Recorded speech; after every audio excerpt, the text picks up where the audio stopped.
कनिष्क कुषाण वंश का शासक था और वह चीन के यूची कबीले से संबंधित था। चीन को छोड़ने के पश्चात उन्होंने अपने साम्राज्य को भारत के पश्चिम से लेकर उत्तर तक विस्तृत किया। उनका साम्राज्य आज के पाकिस्तान से होकर कश्मीर तक फैला हुआ था। उन्होंने चौथी बौद्ध महासम्मेलन का आयोजन भी करवाया और उसके बाद बौद्ध धर्म हीनयान और महायान दो भागों में बंट गया। प्रथम शताब्दी ईसा पूर्व में कनिष्क ने भारत में शुद्ध सोने के सिक्के जारी किए थे। ऐसा माना जाता है कि चीन में उस समय के शासक अपने सिक्कों पर देवपुत्र लिखा करते थे। उन्हीं को देखते हुए कनिष्क ने भी अपने सिक्कों पर देवपुत्र और स्वर्गपुत्र लिखवाया। तो इस प्रकार कनिष्क भारत में शुद्ध सोने के सिक्के जारी करने वाले प्रथम राजा बने। कनिष्क ने भारत में आकर संस्कृत भाषा को सीखा और भारतीय संस्कृति में वे बिल्कुल घुल मिल गए थे और उन्होंने भारतीय संस्कृति में बहुत ही योगदान भी दिया है, जिसे भारत कभी भी भुला नहीं सकता। रुद्रदामन शक शासक था। वह भारत में उत्तर पश्चिम की ओर से आया था।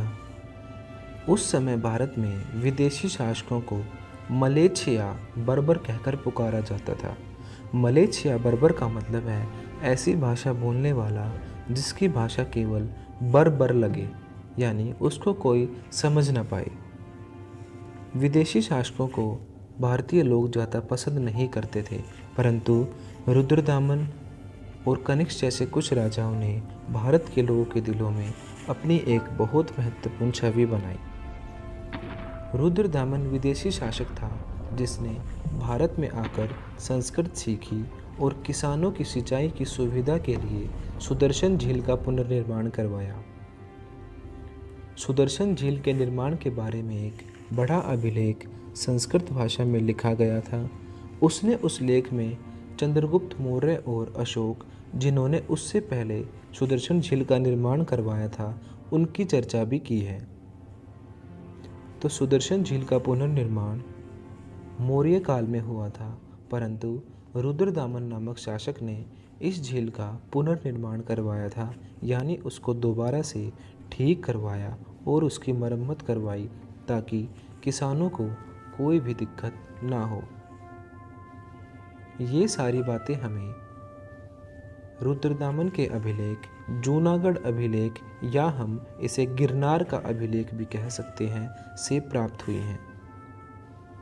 इस अभिलेख का महत्व इसीलिए है क्योंकि यह पहला विदेशी शासक था जिसने सिंचाई की सुविधा के लिए सुदर्शन झील का पुनर्निर्माण करवाया।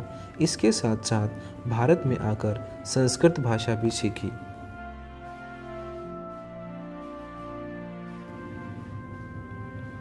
हर्षवर्धन का जन्म थानेश्वर हरियाणा में हुआ था और थानेश्वर के यह सम्राट थे। इन्होंने अपनी राजधानी को बाद में कन्नौज में हस्तांतरित किया था और 7वीं शताब्दी ईस्वी के लगभग ये भारत के सबसे बड़े राजा थे। हर्षवर्धन के दरबारी कवि का नाम भाणभट्ट था और भाणभट्ट ने एक पुस्तक की रचना की है जिस पुस्तक का नाम है हर्षचरित्र।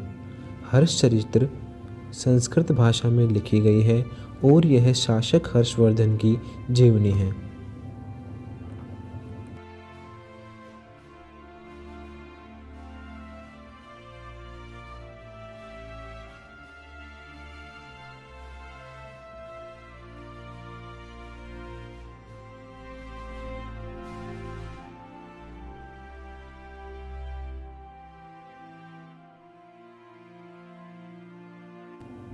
सम्राट अशोक की मृत्यु के बाद सातवाहनों ने अपने आप को एक स्वतंत्र शासक घोषित किया और स्वयं को दक्षिणापथ के स्वामी बताया।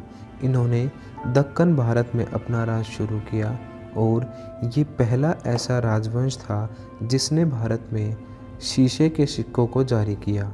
ये शीशे के सिक्के रोम से लेकर आए थे और भारत में भी उन्होंने इन सिक्कों का प्रचलन शुरू किया। सातवाहन शासकों के सबसे प्रसिद्ध शासक हैं गौतमीपुत्र श्री सातकर्णी।